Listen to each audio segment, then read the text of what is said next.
Alors, il s'est trouvé qu'il y a 2 ans, je crois, j'ai été invité à discuter du livre de Jean-François et Bernard Batargé sur les politiques culturelles, qui me semblait un des meilleurs, en tout cas un des plus proches de ce que j'avais pu vivre moi-même. Alors, Jean-François m'a demandé de me présenter, je suis sociologue âgé, mais j'ai fait comme Jean-François un détour totalement imprévu par l'administration culturelle, puisque j'ai dirigé, au moment où il était en Nouvelle-Calédonie, les affaires culturelles de Corse. Alors il y a peu de comparaisons, mais en tout cas, nous avions, je crois, les mêmes ambitions.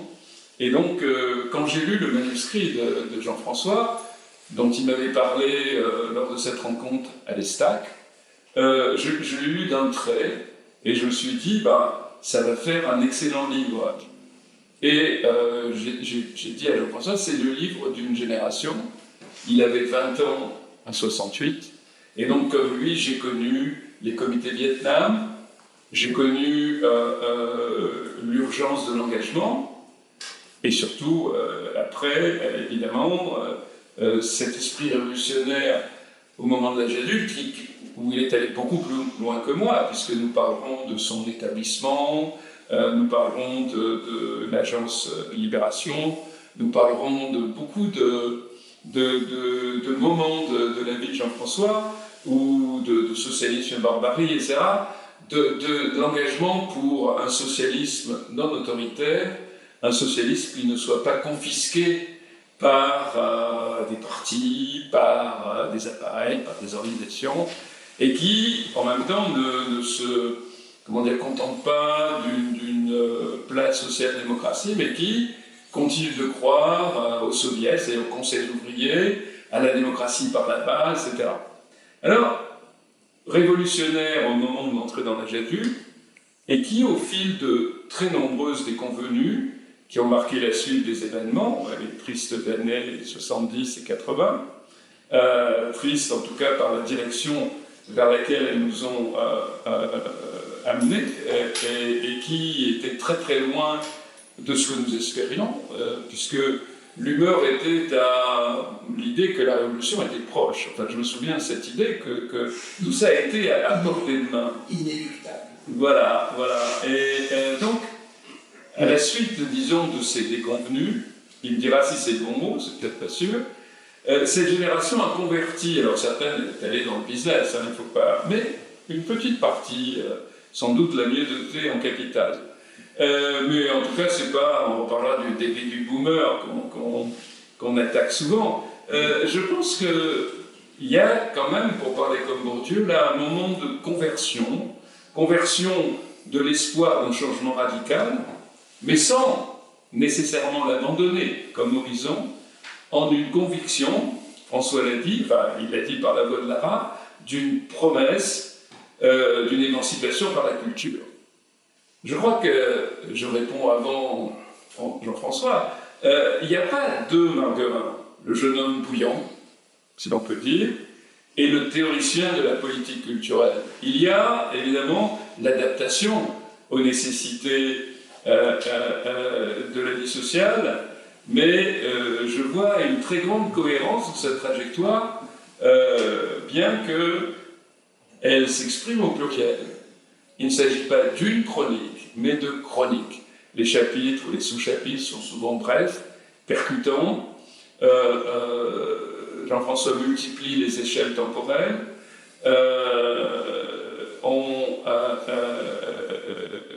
commence par aujourd'hui et on parle d'hier, parce qu'effectivement notre mémoire politique et artistique est fondée sur ces allers-retours, sur cet échec de plus en plus évident du socialisme réel.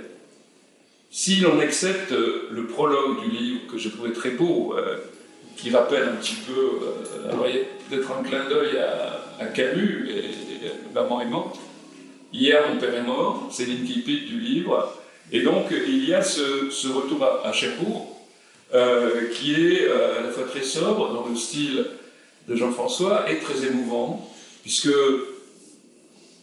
Jean-François, on pourrait dire, j'aime pas le terme, je pense qu'il est galvaudé, mais et d'une certaine manière, j'aime pas le terme, mais un transfuge de classe, quelqu'un qui est sorti de son milieu d'origine à la suite à la fois de son engagement et puis des rencontres qu'il a pu faire dans cet espace effectivement plutôt optimiste. Il se souvient avec, sinon nostalgie, du moins avec tendresse, des souvenirs enfantins.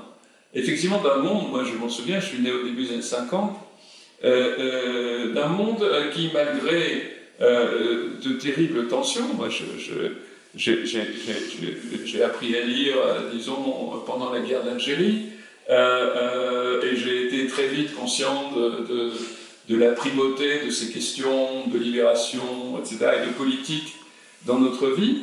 Et je crois que cette dimension, disons, non nostalgique, mais aussi non ressentimentale, presque gaie, d'une enfance qui n'était pas caractérisée par l'aisance, si on peut dire, me paraît aussi tout à fait originale à l'heure où de très nombreux textes sont fondés sur une sorte de ressentiment. Et là, le ton du début est très juste, mais ce n'est pas l'essentiel. Ces chroniques d'une intranquillité, et peut-être que le mot est un euphémisme pour dire l'agitation de ce moment, enfin, il fait référence à un grand écrivain aussi, ces chroniques reconstituent une trajectoire qui lie plusieurs moments sans, je crois, et ce sera ma première question, et Jean-François l'interprétera comme il le veut, qui lie qui associe plusieurs moments sans en effacer la relative discontinuité. La vie de Jean-François a été très riche, très diverse. Il a connu de nombreux continents, de nombreux métiers, certains au départ non vraiment rémunérés, engagés sur la base d'un volontariat et d'une conscience politique extrêmement claire. D'autres ont été appelés par la conjoncture, on pourra y revenir, mais je crois que Jean-François n'efface pas la discontinuité de toute vie. Vous savez que Bourdieu fustigeait l'illusion biographique qui font dans une cohérence après coup, la luminosité d'un destin, quelque chose comme une cohérence artificielle. Alors, je ne sais pas, ma question est peut-être sotte. Est-il nécessaire, au fond, de trouver une cohérence entre l'engagement politique, précoce, radical, impérieux, sans doute nourri, et là je ne vais pas faire de psychanalyse, sans doute nourri par la forme de renoncement que ton père avait, et cela peut être acceptable, disons, ton père pensait que les chefs ont toujours raison. Je me souviens de cette référence dans le livre, et au fond, tu as occupé des fonctions importantes dans l'administration culturelle, sans doute très éloigné de ton rapport primitif au monde social, mais je t'ai vu tenir ton rang dans le salon des maréchaux du ministère de la Culture, face à des gens qui ne ressemblaient pas nécessairement. Alors, quelle est la cohérence? Ce que je crois distinguer, et je vais m'arrêter dans mon intro, je suis trop long, c'est la permanence de la capacité de s'indigner, d'être sidéré par la brutalité du monde, et par ton action, ce que disait Boltanski, un collègue sociologue et ami, de rendre la réalité inacceptable.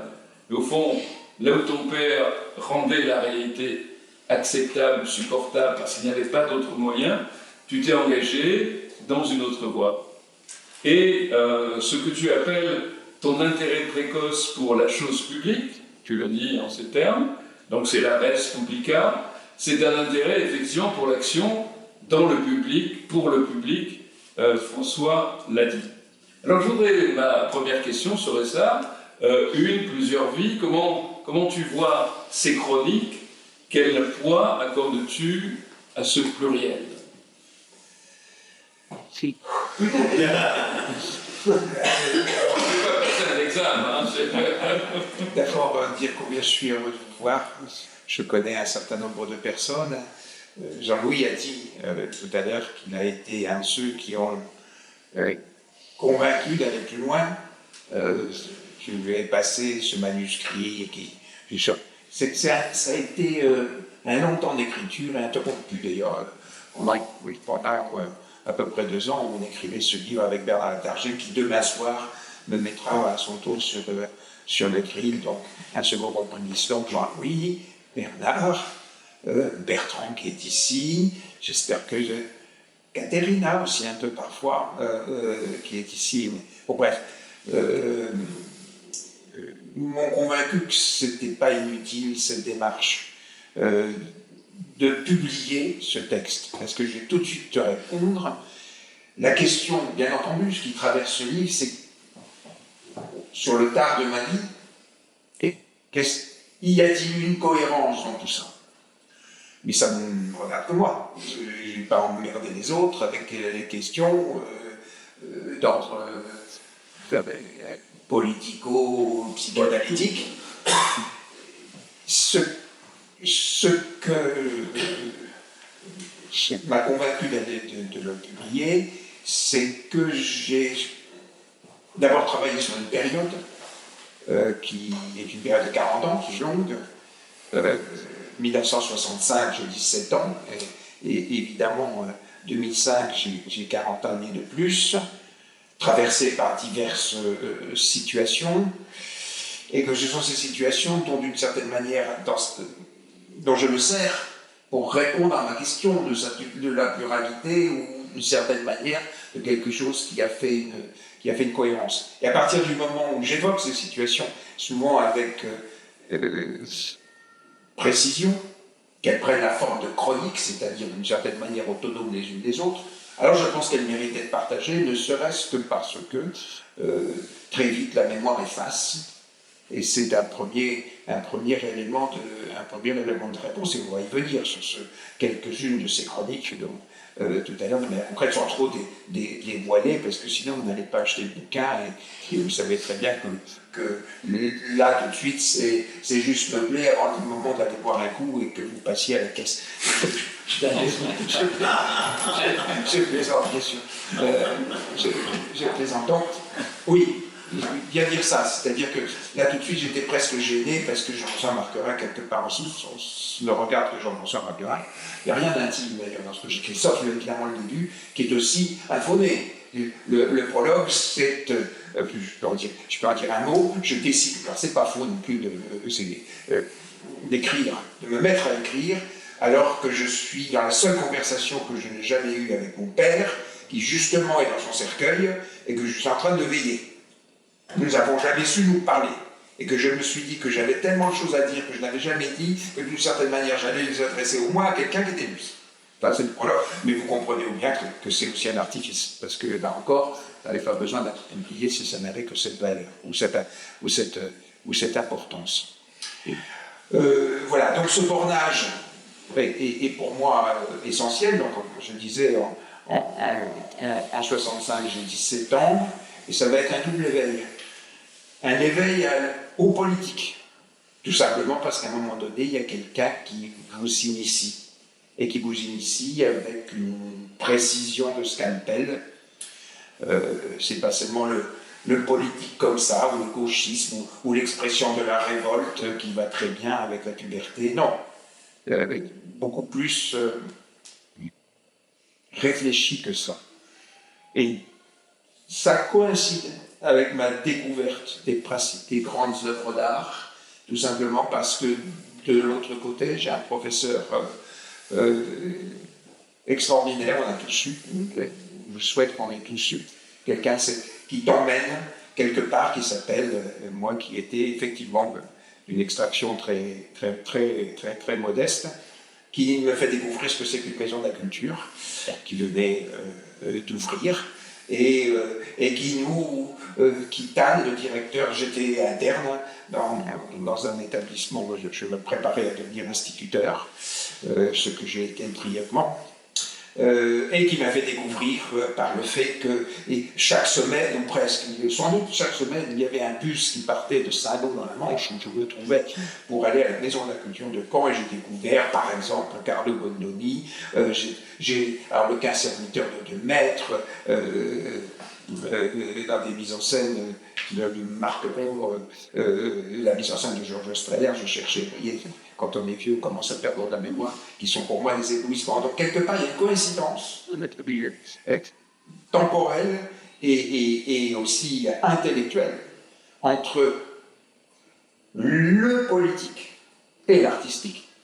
Alors sur le politique, très rapidement, rappelez quand même, j'évoquais les baby-boomers. Oui, on grandit dans une période relativement favorable. On grandit dans une volonté de croire, ou dans tout simplement la conviction que plus jamais ça, que la paix peut être, y compris d'ailleurs, grâce à l'arme monstrueuse et l'arme nucléaire, que la paix est durable, que les choses s'éloignent. Oui, mais c'est pas si vrai que ça, parce que je rappelle tout de même que entre 1956 et 1962, c'est la guerre d'Indochine. Et une guerre de décolonisation, et la question coloniale, puisqu'il est à peu près de la même génération, va être dans notre génération une question tout à fait essentielle. On y reviendra quand on parlera de la Nouvelle-Calédonie, que la question de la décolonisation. Que 62 se termine par Dien Bien Phu, mais démarre la guerre d'Algérie, qui d'une certaine manière avait commencé le 8 mai 45, avec la tragédie de Sétif et tous ces militants nationalistes algériens qui avaient osé le jour du 8 mai 45 dans des grandes manifestations qui en Algérie, particulièrement à Sétif, de sortir des drapeaux algériens et ça s'est terminé dans un bain de sang, et ça, ces choses-là aussi sont souvent oubliées. Et puis sur la question essentielle qui va être celle justement de l'instauration d'une révolution prolétarienne, parce que c'est bien la question dont il s'agit. Là, c'est une révolution vietnamienne, laotienne, etc., qui a fait des Français dehors. C'est une révolution algérienne qui est à l'heure. C'est une début de révolution marocaine qui en 50, que je ne dise pas d'adresse, oui, 55-56, va mettre fin au protectorat français. C'est tout ce processus, c'est 1956, évidemment. La révolution hongroise écrasée dans le sang. Qu'est-ce qu'il voulait? Il voulait juste de la démocratie. Je pourrais continuer la liste comme ça. Ce ne sont pas forcément des années tranquilles, et bien entendu, je voulais insister plus précisément, puisqu'on commence en 1965, nous sommes en pleine, cette fois-ci, guerre du Vietnam, c'est-à-dire la seconde guerre, d'une certaine manière, du Vietnam, puisque la France, il y a eu Dien Bien Phu. Bon. Si je reste encore un instant là-dessus, j'espère que je ne vous ennuie pas sur ces questions politiques. Qu'est-ce qui est en jeu à ce moment-là dans l'extrême gauche? La question de l'international, les trotskistes se battant pour une 4e internationale, puisqu'ils se sont fait évincer de la 3e, et que le stalinisme a découvert son vrai visage, mais qui considère quand même que le parti bolchevique est un parti ouvrier, etc. etc. Bien. Et d'autres, qui vont peut-être, parmi les intellectuels, être incarnés par 2 figures, qui peuvent être 3 figures. D'abord Hannah Arendt, ensuite Cornelius Castoriadis, ensuite Claude Lefort, qui vont poser la question de la confiscation de la possible démocratie par l'existence même de l'hégémonie du parti. Et c'est bien ça qui s'est joué. Et que, évidemment, mais je ne veux pas trop vous saouler avec mes préoccupations politico-théoriques, que le grand choc ça va être le livre d'Hannah Arendt, L'avènement du totalitarisme, et qui va mettre en parallèle le nazisme et le stalinisme, bien évidemment. Alors vous allez me dire, mais pourquoi être toujours dans une logique révolutionnaire? Eh bien, il y a eu des révolutionnaires, et j'ai été un de ces révolutionnaires qui a été marxiste, mais non léniniste. Parce que dans la pensée de Lénine, il y avait l'inscription justement de la puissance du parti bolchevique. D'un côté, c'est la question du pouvoir au parti ou la question des pouvoirs aux soviets, c'est-à-dire aux organisations de base, des ouvriers et des soldats. On se méfiait des paysans. C'est un peu différent chez les Chinois, mais bon, brûlons pas les étapes. C'était soit l'un soit l'autre.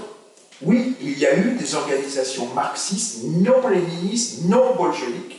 Et je vous rappelle, puisque je parlais de révolution, pour moi une référence tout à fait importante, c'était évidemment la révolution allemande de 1919, Rosa Luxembourg et Karl Liebknecht, écrasés par la social-démocratie, car c'est la social-démocratie, la République de Weimar à l'époque, ce sont les sociaux-démocrates qui vont les exterminer tous, ces communistes non léninistes, et qui sont justement ceux qui s'accrochent à cette idée qu'on peut inventer peut-être une organisation sociale qui ne passe pas par l'hégémonie du parti.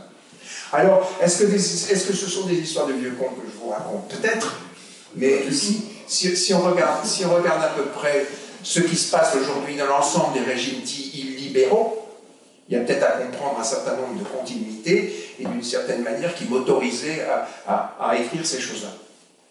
Bien. Donc on se retrouve dans une organisation qui s'appelle Socialisme ou Barbarie, qui publie une revue tout à fait intéressante. Et puis l'organisation, vous savez, il y avait quand même dans la théorie marxiste un distinguo entre la théorie et la praxis. Il fallait bien un peu de praxis quand même, c'est-à-dire concrètement sortir de derrière son bureau et lâcher son stylo et faire autre chose. Et donc ça a été une organisation microscopique qui s'est appelée Pouvoir ouvrier. Je t'interromps une seconde. Ah, oui, parce que, effectivement, tu as fait le bon choix par rapport à moi. Moi, j'ai cru pendant un moment au trotskisme. Parce que c'était l'anti-stalinisme. C'est pour ça que tu as publié un truc un post sur les lambertistes. Oui. Non, bravo, parce que je me suis aperçu de mon erreur après quelques années, grâce à quelqu'un que tu connaissais peut-être, qui était Bourse. C'est un grand pote, mon camarade qui est là-bas. Oui. Et Bourse me dit, vous avez assimilé les principes léninistes de l'organisation bien avant nous. Et il était Mao. Et alors, le truc qui m'a dit, c'est que tu es effectivement dans la bonne direction, pouvoir ouvrier, microscopique, mais effectivement anti-stalinien et anti-léniniste, ce qui n'est pas du tout évident. Pour les plus jeunes, c'est peut-être un peu compliqué. Et je crois que tu t'acoquines, tu t'abouches avec la gauche prolétaire. Mais voilà, on était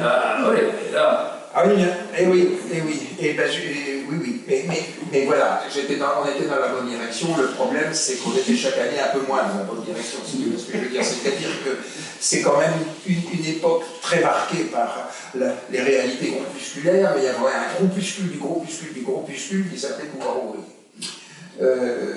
Mais ça dit beaucoup, c'est-à-dire l'impossibilité d'une certaine manière de résister à la preuve par l'histoire, même si l'histoire, on a vu ce qu'elle était, ce dont elle avait été faite, ce que le léninisme a accouché, mais donc n'ayant pas la preuve de la capacité à construire une autre histoire révolutionnaire que par celle, justement, du parti, capable d'organiser, etc. Alors oui, j'en viens, je ne me défausse pas, et puis on ne va peut-être pas rester tout le temps sur des questions politiques, parce que... Non, mais je te parle quand même, parce que... Attends, non, mais je réponds, c'est que, oui, contre toute attente, et peut-être reniement, je sais trop bien, je vais rejoindre Pouvoir ouvrier, ce n'est plus rien, les références théoriques sont là, que j'ai évoquées tout à l'heure. Je vais rejoindre, là aussi peut-être par des rencontres qui se produisent, là où je vis, les militants de la gauche prolétarienne. c'est-à-dire des marxistes-lénistes, des pro-chinois, Marx, Engels, Marx, Staline, Mao. Mao, exactement. Mais c'est pas le PCMLF, le Parti communiste marxiste que tu dis, qui eux sont les... C'est autre chose, la gauche moyenne. Oui. C'est elle qui va produire d'une certaine manière, comment dire ça. Bon, en tout cas, je ne sais pas comment dire. Mais qui est sur un principe qu'on peut trouver aujourd'hui tout à fait contestable, voire ridicule, c'est si on veut être une organisation prolétarienne, on partage la vie des prolétaires. Si on veut que les intellectuels soient en phase avec les prolétaires, il faut que les intellectuels, ça c'est typiquement pour Chinois, que les intellectuels aillent partager la vie des ouvriers. Et quand existent des organisations comme Vive la Révolution, je ne sais pas si ça vous rappelle quelque chose, qui sont faire la fête, etc. Moi, je me retrouve dans une organisation, c'est les prolos se marient et font des gosses, mariez-vous, faites des gosses. Dans cette époque qui n'est pas forcément particulièrement portée à ce type d'affirmation. On pourrait parler aussi de la découverte du féminisme, mais je ne vais pas non plus brûler toutes les cartes. Alors, je reviens très vite, oui. La conséquence a été, effectivement, et là je vais raconter une belle anecdote qui me bouleverse, ça a été de sauter le pas et d'aller s'établir en usine. Ce qui était très compliqué, parce qu'il y avait du boulot, comme OS évidemment, mais alors il fallait complètement cacher le fait qu'on avait une identité d'intellectuel. Pardonnez, je ne suis pas sûr d'être un intellectuel, enfin vous voyez bien ce que je veux dire, en tout cas je n'étais pas un prolo, ni mes camarades non plus. Donc comment cacher notre histoire, plus compliqué pour ceux qui avaient déjà des fiches des renseignements généraux, c'est pas mon cas à ce moment-là. Plus facile pour les filles, parce que curieusement, la main-d'œuvre féminine qu'on pouvait trouver dans des grandes unités de production manufacturière, il y avait un appel de main-d'œuvre beaucoup plus important. Mais bref, j'y suis arrivé, et je me suis retrouvé dans une usine de fabrication de chaudières de navires, plutôt un gros atelier que l'usine, peu importe. Et donc je me suis retrouvé dans cette situation. Nous sommes à l'été que je ne dispute d'Henri de 69. Vous voyez, ce livre a fini par m'échapper aussi un peu. Il est à vous maintenant. Et donc oui, je vais... alors la doctrine était quoi? C'était pas d'arriver, je sais tout, et mes camarades, je vais vous raconter la théorie révolutionnaire, suivez-moi, tout va bien. C'était le silence, c'était l'enfouissement, c'était les taupes, chacun dans les entreprises où nous étions, et c'était accompagné progressivement par des remarques ici ou là, par une présence, les velléités de ses camarades de travail qui, eux, étaient d'authentiques ouvriers. Alors, bon, l'anecdote que je vais vous dire, c'est que j'avais une magnifique camarade et j'assume complètement cette histoire, je le dis. J'avais une magnifique camarade qui était dans une grande entreprise qui s'appelle Moulinex, à la chaîne, et qui avait, on a interrompu nos études, il avait interrompu ses études de médecine. Et est aujourd'hui, peut-être à la retraite, un formidable médecin dans un quartier extrêmement difficile, bref. Et qui donc va aller assez vite dans la façon dont elle va se nouer. Elle va constituer un groupe d'ouvrières autour d'elle, l'air de rien. On se retrouve après le boulot, une fois par semaine, pour boire un verre, un papote, machin, un truc. C'était ça la logique. Jusqu'au jour où ses camarades ses camarades de travail veulent en savoir un peu sur elle, sur son histoire, qu'est-ce qu'elle faisait avant. Et là, elle décide de ne pas mentir, de ne pas se cacher derrière son petit doigt. Et va dire, voilà, je faisais des études de médecine, je les ai interrompues. Et là, silence total de ses collègues qui vont lui rentrer dedans extrêmement durement en disant la chose suivante: mais tu as vu comme le médecin du travail nous traite. Qu'est-ce qu'on a à foutre de toi à la chaîne là? Termine tes études, deviens médecin du travail et viens remplacer ces pourritures. Et là, bref, c'est remettre d'une certaine manière l'église au cœur du village, comme on dit. C'est juste redire une chose, c'est que cette logique était pour comprendre et avoir une action en entrant, encore une fois, dans les unités de production et au plus proche des prolétaires, c'était aussi, d'une certaine manière, rompre avec une évidence, c'est que ceux qui avaient la chance d'échapper à une condition d'Ouest pour notamment pouvoir acquérir un métier au terme de longues études, devaient les saisir, et que la façon d'aider les OS, c'était justement d'être à ces bons endroits sans retourner sa veste. Voilà. Peut-être je vais arrêter parce que j'en parle, mais juste une chose, oui, je voudrais vous dire aussi une chose, sur cette question du politique. Ce qui m'a particulièrement déterminé, c'est le 50e anniversaire de mai 68 donc en 2018. On ne va pas refaire mai 68. Il y a un avant et un après, n'est-ce pas? C'est ces années-là dont je parle. Mais a-t-on vu, en dehors de ce que j'appelle le folklore, c'est-à-dire une exposition, réussie d'ailleurs, à l'école des Beaux-Arts sur les affiches de mai 68, d'accord, des chroniqueurs qu'on leur serviette à France Culture et à Arte, il y en a un que j'ai en tête. Ouais, bah, vous savez, à cette époque-là, moi j'étais maoïste, alors je vais vous raconter, je suis devenu maoïste comme ça parce que j'étais dans un amphi et puis il y avait une fille derrière que je trouvais vachement jolie et je voulais l'épater. Alors je me suis levé et j'ai dit je suis maoïste. Disent tous ceux qui sont autour de la table à l'émission de 28 minutes d'Arte. Et là, vous prenez les boules parce que vous dites, mais attendez, c'est quoi ça? C'est quoi cette merde? Cette absence de travail sur la pensée? Et ça dit tellement le monde d'aujourd'hui. Parce qu'on était peut-être des sales cons, on est peut-être des sectaires, des mecs qui se foutaient à la barre de fer. C'est putain, pourquoi? Oui, c'est ça, j'en parle pas.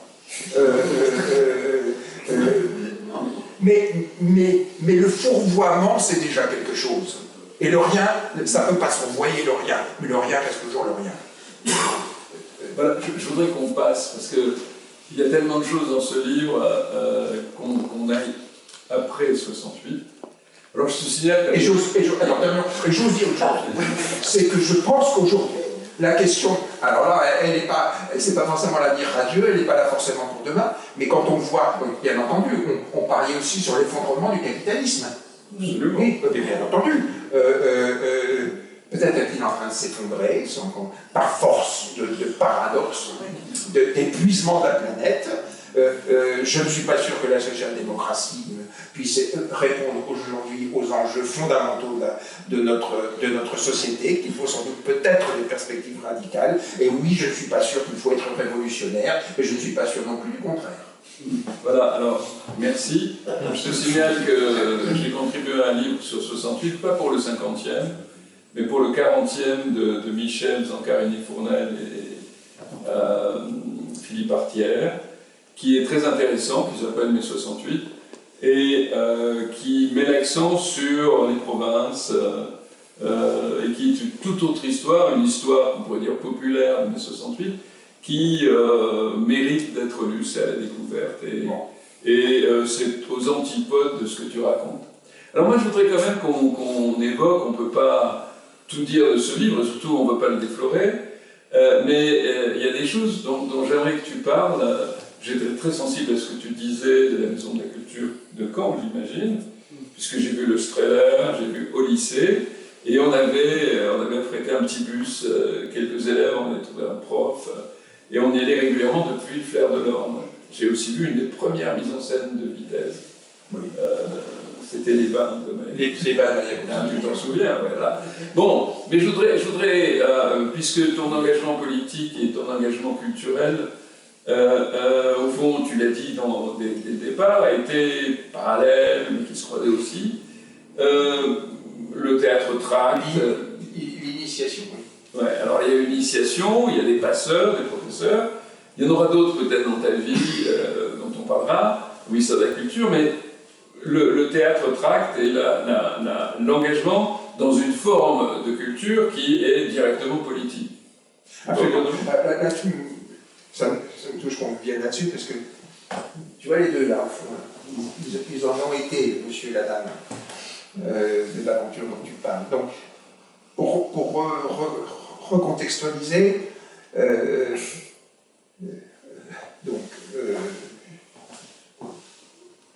je quitte cette situation établie, je reprends mes études.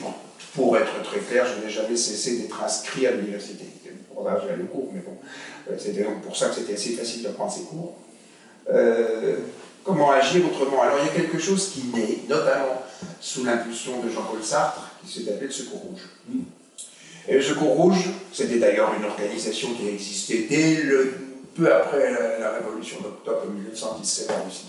C'est une espèce d'organisation à la fois politique, mais quelque part sociétale, embrassant par d'autres chemins que le discours politique, la volonté de participer de quelque chose qui s'appelait l'émancipation des gens, l'émancipation du peuple.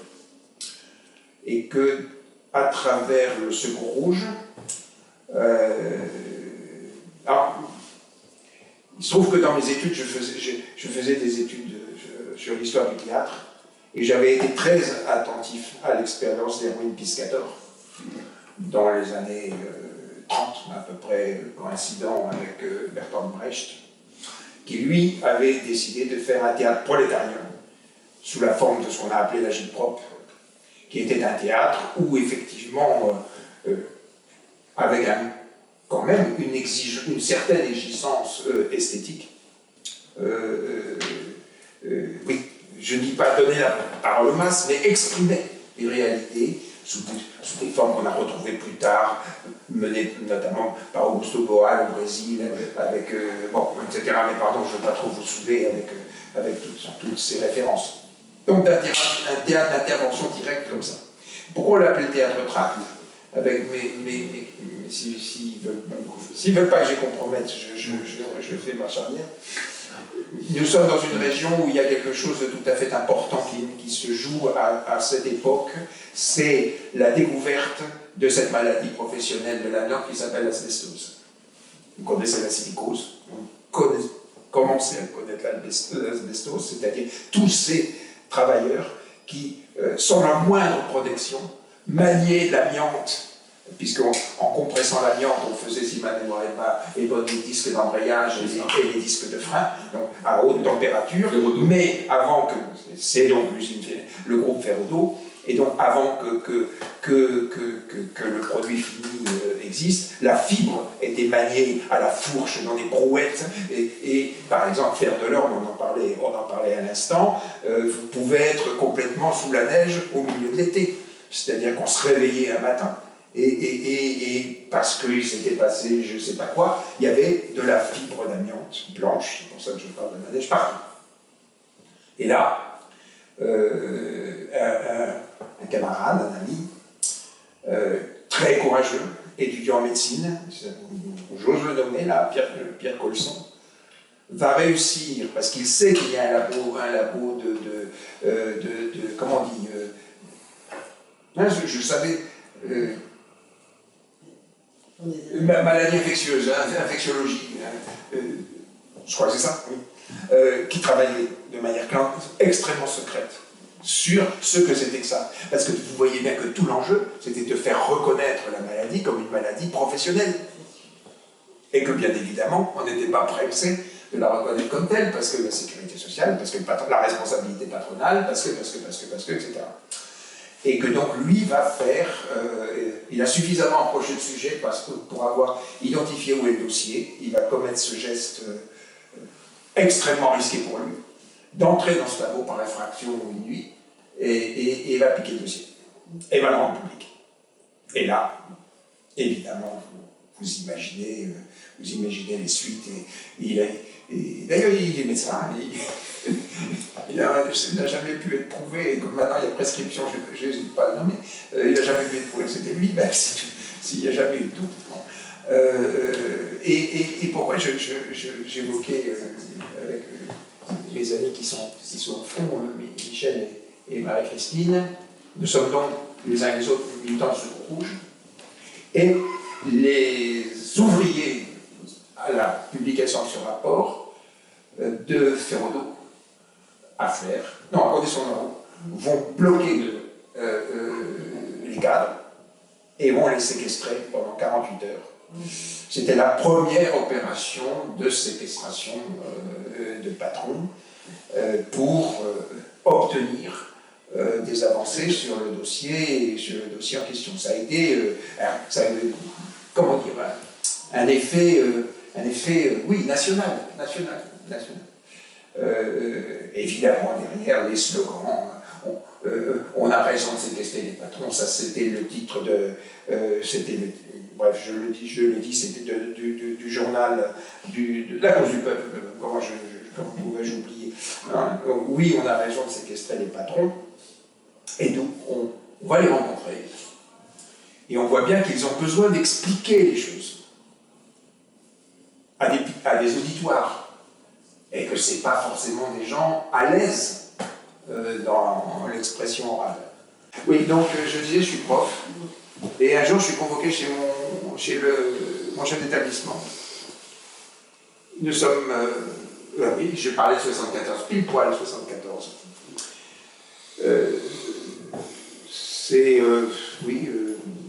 la fin de l'année 74. Il faut que je vous dise auparavant une chose.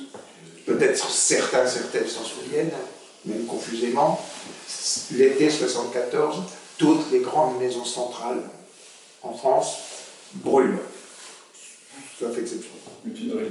Mutinerie, contagion de mutinerie, les détenus montent sur les toits, mettent le feu à leur matelas, entrée des CRS. C'était la prison, c'est la privation de liberté et rien d'autre. Et rien de plus. Mais de liberté, la privation de liberté, c'est au singulier ou au pluriel? Parce que ça ne veut pas du tout dire la même chose. Et deux, va créer un secrétariat d'État à la condition pénitentiaire, occupé par Madame Hélène Dorlac, une magistrate pour la petite histoire, qui va créer un régime supplémentaire de détention. 2 régimes supplémentaires de détention. Les maisons centrales, avec un régime adouci pour un certain nombre de détenus selon leur conduite, j'allais dire, et les quartiers de haute sécurité, les QHS, pour ceux qui ont été les meneurs de la révolte. Donc, des gens particulièrement, a priori, parmi la population carcérale de longue peine, les plus politisés, on dira, qu'avec nous aussi. C'est les quartiers de haute sécurité. J'ai dit QHS, les quartiers de haute sécurité.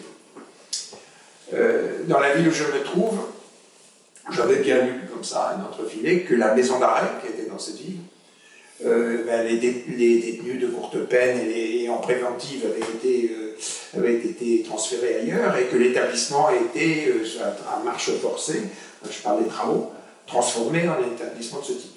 Il devient donc un quartier de haute sécurité avec peu de détenus, mais considéré par l'administration pénitentiaire seule comme représentant une dangerosité particulière. Donc c'est dans ce contexte que mon chef d'établissement me convoque pour me dire voilà, la direction régionale de l'administration pénitentiaire cherche un enseignant pour intervenir chaque vendredi auprès des nouveaux détenus de l'établissement pénitentiaire, du quartier de du QHS. D'ailleurs, pour être très clair, c'est une maison de sécurité renforcée, ça veut dire que la différence avec un quartier de haute sécurité, c'est par définition un quartier dans une maison plus grande. Là, c'est tout l'établissement qui avait été transformé en établissement de sûreté, comme je viens de le dire. Et il me dit cette petite phrase: vu le profil qu'on m'a indiqué, je ne vois que vous. Bon, j'ai cette histoire politique derrière, les renseignements généraux me connaissent par cœur. Est-ce que ça vous intéresse? Donc j'en parle à des copains, et je dis, mais de toute façon, il va y avoir une enquête de renseignements généraux, c'est même pas la peine, ici, c'est machin. Je donne ma réponse. Très vite, je vais être convoqué par le directeur de l'établissement pénitentiaire pour commencer. De quoi il s'agissait? Moi, je vais vous lire sur le fond de quoi il s'agissait. C'était qu'il fasse la révolution en cellule, que ça fonctionne comme soupape et qu'il ne fasse pas péter la prison. Vous pouvez faire tout ce qu'on vous voulez si vous atteignez cette... Bon, ça n'est pas dit, je le comprendrai plus tard, ça. Mais ce rôle, c'est ça. Il n'a d'intérêt... Je suis le seul en France. Je n'ai jamais été autrement que le seul en France. L'expérience n'a jamais été répétée. Je vais vous expliquer dans un instant pourquoi. Non pas, c'est moi qui ai foutu la merde. Peut-être, on n'en sait rien. Et donc, je me présente, et il me dit, évidemment, vous allez faire l'objet d'une enquête des renseignements généraux, vous savez, ça va vite, mais comme on est pressé, vous allez commencer avant le retour de l'enquête des renseignements généraux. Alors, je ne déflore pas ma rencontre avec eux, la découverte de qui c'est. Ces gens, pour la plupart, c'est des... Alors, vous allez me dire que voilà, c'est comment dire, c'est du Ramonesque à l'eau de rose, mais pourtant, ce que je vous dis là, c'est des grands braqueurs. Tous, c'est des grands braqueurs. Et qui s'organisent tous de ne pas être des pointeurs, c'est-à-dire des proxénètes, de ne jamais avoir agressé une petite vieille sortie d'un poste, des braqueurs. Nous, voilà, pourquoi on se ferait chier toute une vie pour gagner une misère, d'accord? Nous, voilà, on passe l'essentiel de notre vie en prison, mais quand on est pas en prison, on vit bien. Et puis, c'est clair, ok, on a les armes, ils ont les armes, il va y avoir deux très, très drôles, ils viennent d'être transférés justement, je crois, mes fonctions. Il va y avoir Nobel Peace et Pierre Goldman qui s'y trouvait. Pierre Goldman doit dire quelque chose à un certain nombre d'entre nous. Et je ne les ai pas rencontrés parce qu'ils venaient de quitter. Mais c'était ce type de population qui se trouvait là. Donc des braqueurs de... Si vous pouvez dire que Goldman est un braqueur de haut vol, je sais pas. Et des braqueurs de vol. Alors je vais vous raconter une anecdote comme ça.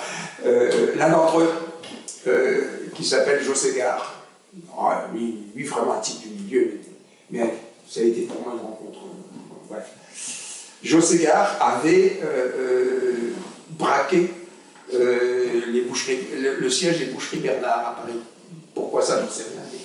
Il braque un commando et il se trouve que, au moment de la fermeture, il savait très bien, leur coup était parfaitement bien préparé. Donc, ils empochent le maximum, mais qu'est-ce qu'on fait des gens qui étaient là? Et donc, vont se décider tout simplement de les enfermer dans une chambre froide. Et il y a, je vais prendre Michel puisqu'elle est là, on va l'appeler Michel, il y a une jeune femme, une secrétaire, qui dit, non, pas celle-ci, c'est moins 20. Laquelle? dit Ségard. Et celle-ci, c'est moins 5.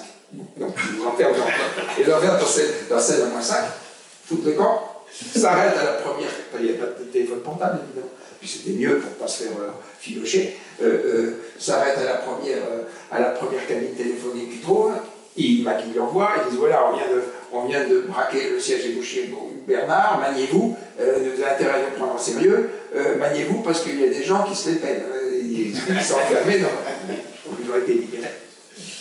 Acteur 1. 8 jours après, Michel a repris son travail, un peu secoué, et puis il y a un livreur qui arrive avec une brassée de rouge, grosse comme ça, pour Michel. Ah oui, non, parce que j'ai oublié ça.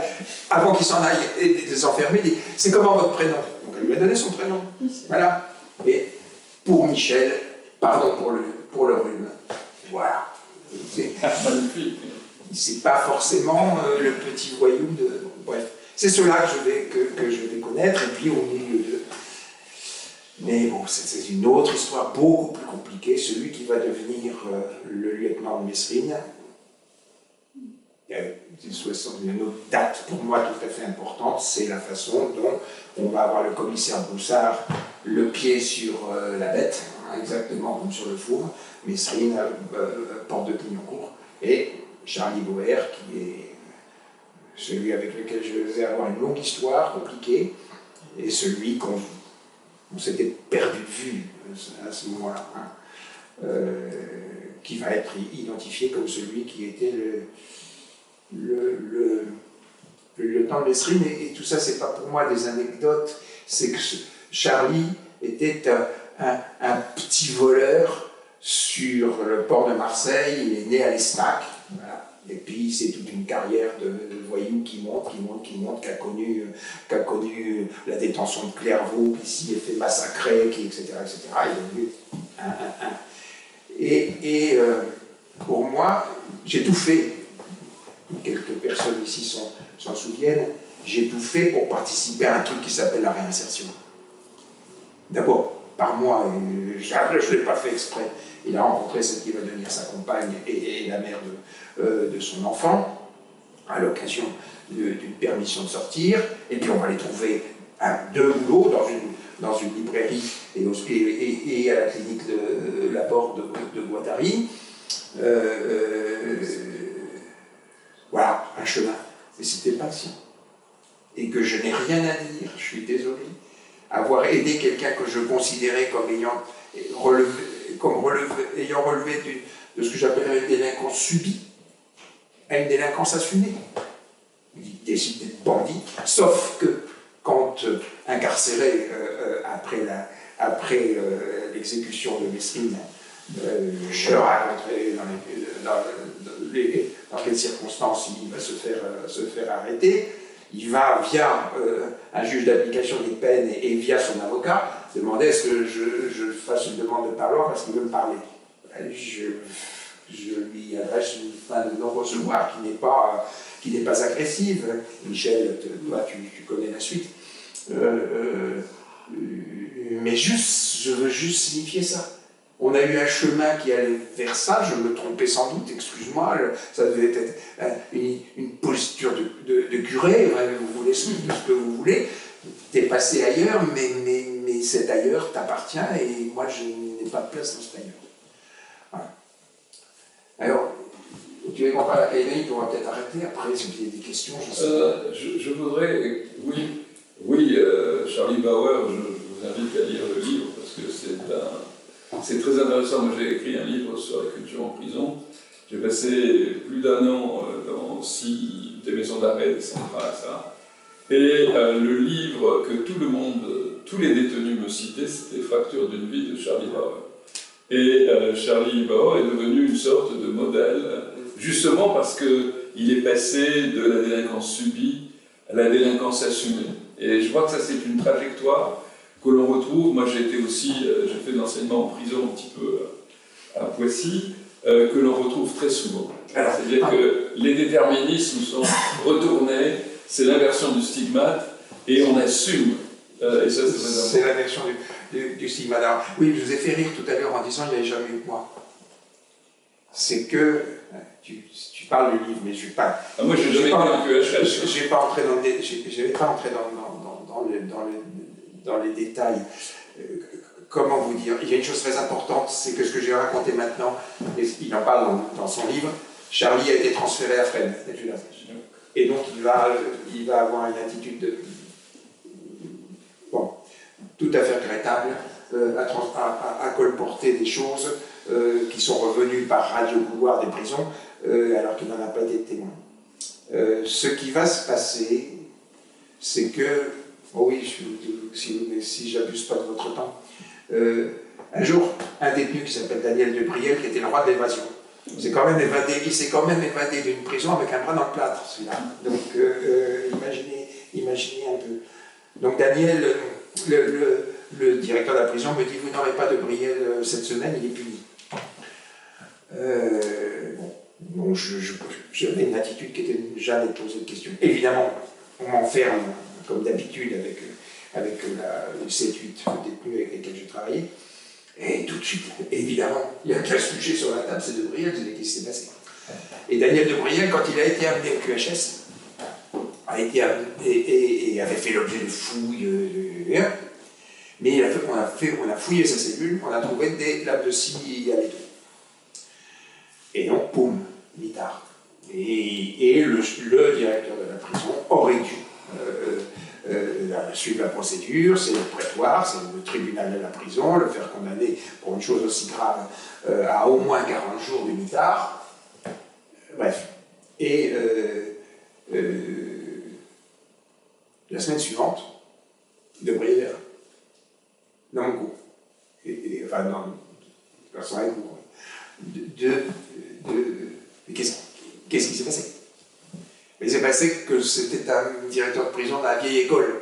Et là aussi, ça fait réfléchir, vous voyez, sur les rapports humains. C'est que la prison, c'est des gens qui sont payés pour garder d'autres, et que d'autres qui n'ont qu'une idée, c'est évidemment de leur échapper. Sinon, on ne comprend plus rien si on n'a pas ces fondamentaux dans la tête. Et un type de la vieille école qui est descendu au mitard, seul à seul, et lui a dit de Brielle, votre parole d'homme, vous en avez d'autres ou vous n'en avez pas? Non, chef, j'en ai plus.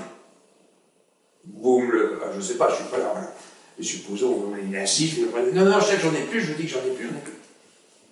Et évidemment, la semaine suivante, quand de Brielle est là, il y a un échange sur le sujet, et il y a un sourire qui en dit non. Mais ce sourire qui en dit non va avoir pour conséquence que 3 mois plus tard, à peu près, ils sont enfermés dans l'atelier où ils travaillent tous les jours. Ils cousent des sacs de la jute pour fabriquer des sacs de pommes de terre.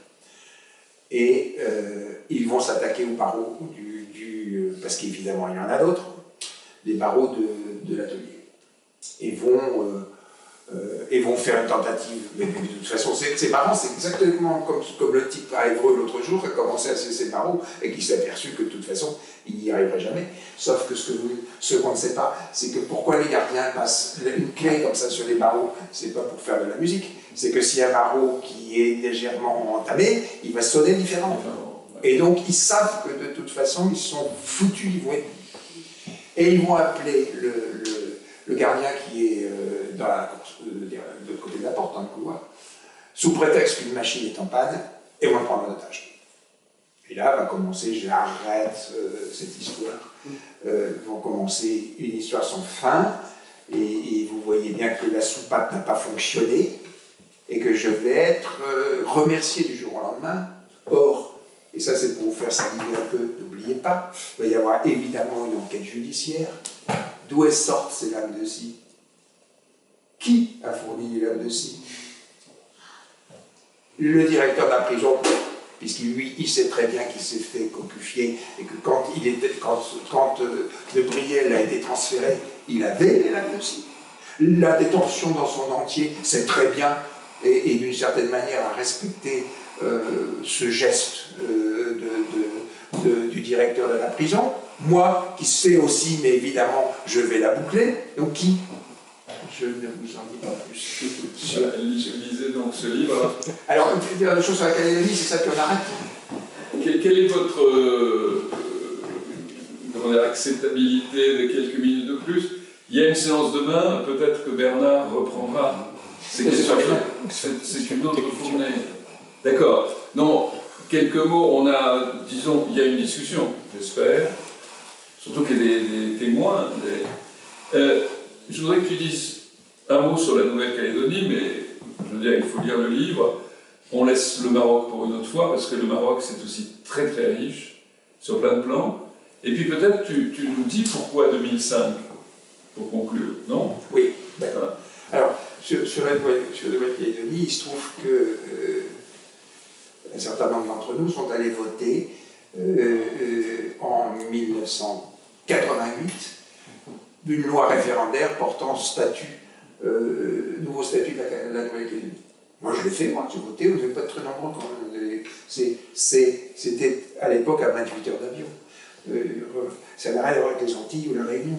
28 heures, c'est vraiment l'autre bout du monde, la Calédonie. Bien. Et que dans cette loi référendaire, il est prévu qui résulte de ce qu'on a appelé les accords de Matignon. Vous savez, la grotte d'Ouvéa, tout ça, j'en parle longuement dans le livre. J'explique pourquoi ça s'est passé, pourquoi c'est un Kanak indépendantiste qui a tué le président du parti indépendantiste, Jean-Marie Djibaou. Et ça rentre dans ce que tu disais sur l'altérité, dans la compréhension de ce que c'est la société kanak. Bref, dans la loi référendaire, il est décidé la création d'une agence de développement de la culture kanak. Titre d'ailleurs très ambigu, parce que si vous voulez bien écouter, on est en train de définir anthropologiquement une culture, agence de développement de la culture kanak, comme on développe une culture définie comme anthropologique. On la constate, je rassure. Ou c'est une agence de développement culturel et on comprend, ou c'est une agence culturelle kanak pour s'exporter ou faire les autres cultures, on comprend aussi. Mais la DCK, agence de développement culturel, c'est déjà un concept naze. Bon. Mais c'est dans la loi. Et donc, Jean-Marie Djibaou va vouloir que quelqu'un ayant une expérience des politiques culturelles, ou quelqu'un du ministère de la Culture pour être précis, vienne les accompagner dans justement la construction de ce qui va devenir un établissement public. Bon, ça, c'est pas le plus important, qui n'est absolument pas appelé pour ça, qui ne doit absolument pas s'appeler le Centre culturel Djibaou. Pour ceux qui savent, qui s'intéressent, il s'appelle le Centre culturel Djibaou, mais justement, si c'est appelé Centre culturel Djibaou, c'est parce que Djibaou n'était pas prévu pour se faire assassiner. Et au bout du compte, on va me convaincre, et je vais me convaincre vraiment, d'accepter cette mission. Sauf que je vais arriver le 5 mai 89, à 7h du matin, à l'aéroport de Nouméa. J'ai bien été préparé par des anthropologues qui connaissent la société kanak, comment me comporter, respecter le silence de l'autre, etc., avant de parler.